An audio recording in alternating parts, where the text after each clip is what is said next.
ایک چھوٹے سے گاؤں میں ایک بوڑھا آدمی رہتا تھا جو کہ اپنی دانائی اور ہوشیاری کی وجہ سے مانا جاتا تھا۔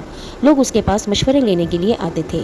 ایک دن ایک آدمی اپنی زندگی کی پریشانیوں سے تنگ آ کے اس کے پاس آیا اور کہنے لگا کہ میں بہت زیادہ پریشان ہوں، کنفیوز ہوں۔ تو وہ بوڑھا آدمی اس سے کہنے لگا کہ میں تم سے 3 سوال کروں گا، اگر تم نے ان تینوں سوالوں کے جواب بالکل ٹھیک دیے تو تم اپنی زندگی کی پریشانیوں کا حل ڈھونڈ لو گے۔ وہ تیار ہو گیا۔ اس نے پہلا سوال کیا کہ سب سے اہم وقت کون سا ہے؟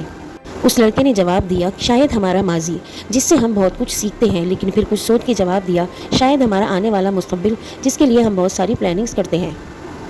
وہ بوڑھا آدمی ہنسنے لگا اور کہنے لگا کہ سب سے اہم وقت آج ہے، یہ وقت جو تمہارے ہاتھ میں ہے۔ اگر یہ وقت تم نے کھو دیا تو تم سب کچھ کھو دو گے۔ وہ لڑکا یہ سن کے بہت حیران ہوا۔ اس بوڑھے آدمی نے دوسرا سوال کیا زندگی میں سب سے زیادہ اہمیت کس چیز کی ہے؟ تو اس نے کہا میری فیملی، جس کے لیے میں سب کچھ کر رہا ہوں، یا پھر شاید میرا باس جس کی میں نوکری کر رہا ہوں۔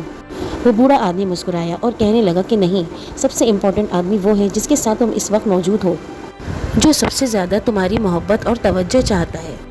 وہ لڑکا سن کے کچھ سمجھ کے مسکرایا۔ اس کے بعد بوڑھے آدمی نے تیسرا سوال کیا کہ سب سے زیادہ زندگی میں اہم کام کیا ہے؟ وہ کچھ سوچ کے کہنے لگا کہ شاید زیادہ محنت کرنا، ورک ہارڈ کرنا، یا پھر دوسروں کی مدد کرنا۔ اس بوڑھے آدمی نے جواب دیا نہیں، سب سے اہم کام یہ ہے کہ زندگی میں تم سچائی اور اچھائی کو چنو۔ اگر تم اپنی زندگی میں سچائی اور اچھائی کو چنو گے اور ہمیشہ بھلے کام کرو گے تو کبھی بھی زندگی میں کہیں بھی ناکام نہیں رہو گے۔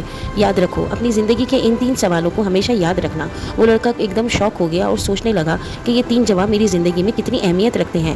سب سے پہلے وہ وقت جس کے ساتھ ہم ابھی جی رہے ہیں، دوسرے وہ انسان جو ہمارے ساتھ ابھی موجود ہے، تیسرے یہ کہ ہمیشہ سچے اور اچھے لوگوں کو پسند کرنا اور ہمیشہ اپنی زندگی میں اچھائی اور سچائی کو چوز کرنا۔